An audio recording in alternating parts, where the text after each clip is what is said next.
Welcome to the video on the hidden pitfalls of dependent visa extensions for families living abroad. First, we will set the stage. When a principal visa holder extends status inside the United States, their dependents abroad may still face barriers to entry. In the next section, we will walk through the agenda for today so you know exactly what to expect. Here is our agenda. First, we will explain why an internal status extension does not automatically provide an entry visa for dependents abroad. Next, we will highlight how citizenship changes the process dramatically, specifically contrasting Canadian citizens with all other nationalities. Then, we will cover best practices, realistic timelines, and required actions. After that, we will walk through concrete scenarios. Finally, we will test your understanding with brief quizzes and wrap up with key takeaways. Before we proceed, a quick disclaimer. This video is informational and does not constitute legal advice. Immigration outcomes depend on your exact facts, your nationality, and current government policies, which may change. Always consult your sponsoring employer's immigration counsel or a qualified attorney to confirm the correct steps for your situation. With that in mind, let's move into the core conflict. Here is the core conflict. When the primary worker extends their status inside the United States, their I-94 is updated, and they may continue to live and work in the country. However, this internal approval does not produce new visa stamps for dependents outside the United States. Only U.S. consulates and embassies can issue visa stamps. Therefore, dependents abroad cannot rely solely on the primary's new I-797 approval notice for entry. With that distinction in mind, let's transition to how citizenship changes everything. Citizenship is the key divide. Canadian citizens do not need a physical L2 visa stamp to enter. Instead, they present proof of the qualifying relationship and the primary's latest approval notice at the port of entry or pre-clearance. They then apply for L2 status on arrival and receive a new I-94. By contrast, all other nationalities need a valid L2 visa stamp to board and enter. If their previous stamp is expired, they must complete consular processing to obtain a new stamp before travel. Documentation and careful timing are crucial, especially given potential consular backlogs. Now let's compare these pathways side by side. On the left is the visa-exempt Canadian pathway. No L2 visa stamp is needed, but the traveler must bring proof of relationship and the primary worker's current I-797 approval to the port of entry, where CBP can issue the L2 I-94. This route is typically faster. On the right is the visa-required pathway for all other nationalities. A valid L2 visa stamp is mandatory. Applicants must complete the DS-160, pay fees, and attend an interview, or in some cases use document submission programs. Administrative processing may add delays. As a result, planning for weeks or even months is prudent. Next, let's turn these principles into actionable steps. Here are the required actions. First, identify whether the dependent is Canadian or requires a visa. Second, if a visa is required, schedule the consular appointment as early as possible to mitigate backlogs. Third, complete the DS-160 accurately and keep copies of the submission and confirmation. Fourth, assemble proof of the relationship, the primary worker's latest approval, and any employer support letters. Fifth, track appointment availability and consider whether an alternate consulate is permissible for your nationality. Sixth, do not travel on an expired visa stamp or petition expiration date if a visa is required. Finally, coordinate travel only after you have the visa in hand and have accounted for passport return times and personal obligations. Now, let's look at a concise checklist by scenario. This table summarizes documents by scenario. For Canadian spouses, bring a valid passport, the marriage certificate, and the primary worker's I-797 at the port of entry. Request L2 status and obtain the I-94. Canadian children should carry a passport, birth certificate, and the primary's I-797. Traveling with the parent helps.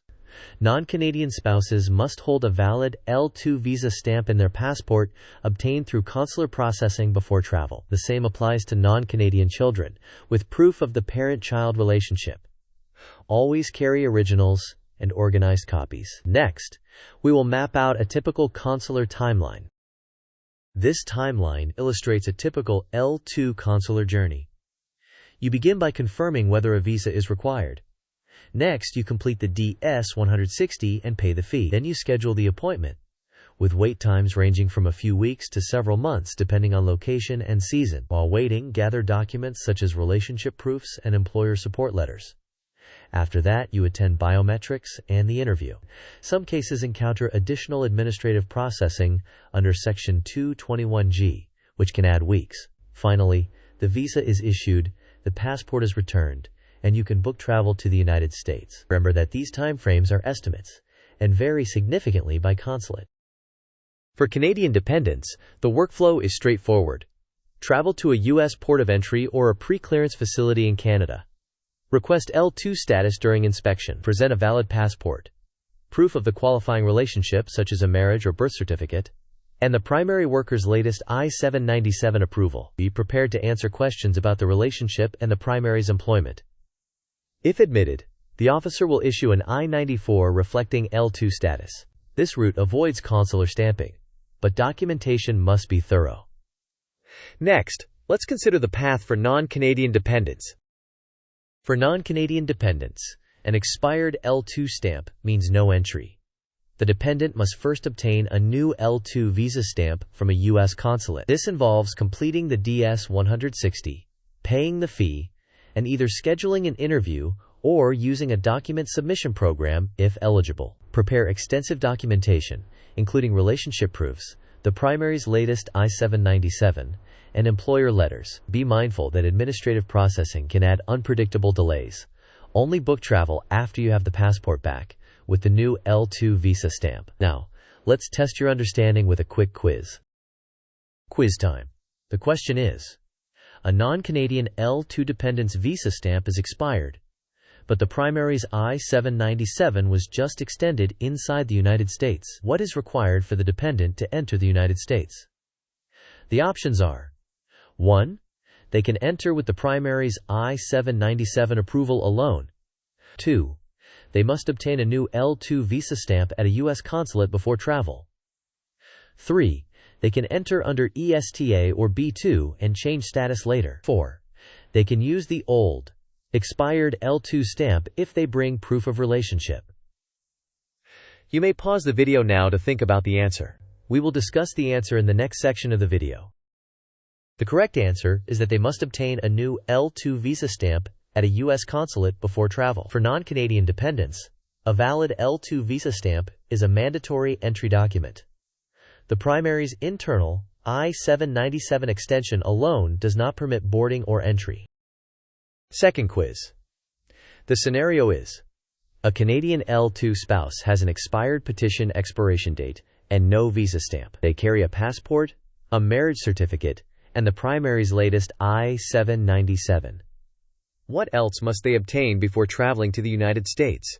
The options are: 1. Nothing beyond standard documentation for the port of entry. 2. A new L2 visa stamp at a U.S. consulate. 3. ESTA authorization of the child. 4. The primary's I-94 printout to use for entry. You may pause the video now to consider your answer. We will reveal the answer next. The correct answer is that nothing beyond the standard documentation for the port of entry is required.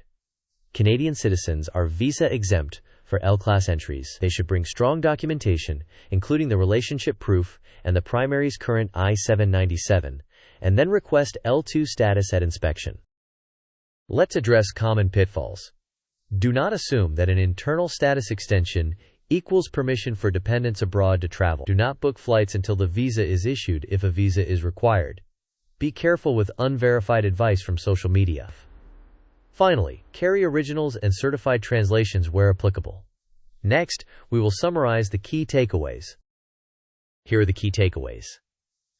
An internal status extension benefits the primary worker, but does not issue new visa stamps for dependents abroad. Citizenship is decisive. Canadians are visa-exempt, while other nationalities need a valid L2 visa stamp. Plan early to account for consular backlogs and potential administrative processing. Always carry robust relationship documentation and the primary's current approval notice. When uncertain, consult your company's immigration counsel before making travel plans. Now we will wrap up with final thoughts and next steps. To wrap up, Confirm whether a visa stamp is required before booking travel. For non-Canadian dependents, consular stamping is the default path. For Canadian dependents, request L2 at the port of entry with thorough documentation. Build realistic timelines with buffers for delays. Finally, consult your employer's immigration counsel for guidance tailored to your specific facts. In the closing section, I will invite you to engage with the channel and share your experiences. Thank you for watching. If you found this helpful, please like the video, share it with colleagues and family, and subscribe for more practical immigration explainers. In the comments, let us know your timeline and nationality, what worked for you, what caused delays, and what you wish you had known earlier. Your insights can help others plan more effectively.